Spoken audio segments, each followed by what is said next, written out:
waxa uu muran ka dhashay shirka maamul goboleedyada dalka iyo dowladda federaalka ee Soomaaliya kaasi oo haatan ka soconaya magaalada Muqdisho kadib markii maamul goboleedyadu ay soo jeediyeen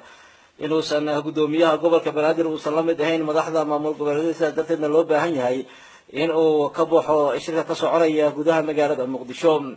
madaxda soo jeediyay dalabkaasi ayaa waxaa ka mid ahaa madaxweynaha maamulka koonfur galbeed ee Soomaaliya Shariif Xasan Sheekh Aadan iyo sidoo kale madaxweynaha Galmudug kuwaasi oo ka codsaday dowladda federaalka ee Soomaaliya inay shirka ka saarto gudoomiyaha gobolka Banaadir Masar Taadir Cabdi. markii arrinkaasi uu soo baxay kadib ayaa waxaa ka jawaabay gudoomiyaha gobolka Banaadir Mudane Taabid kaasi oo sheegay in gobolka Banaadir uu taagan yahay maqaamka maamul goboleedyada oo kale isla markaana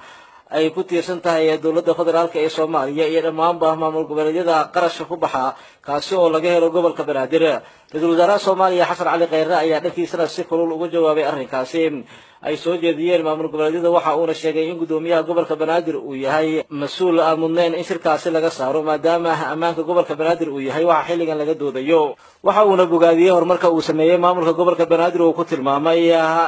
inaysan gaarin maamuladii kale ee ku horeeyay isagoona sidaa oo kale ra'iisul wasaaraha tilmaamay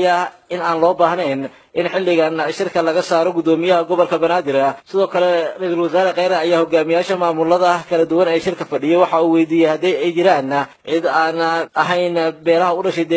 deegaanada ay ka soo jeedaan isla markaana xilligan madax ka ah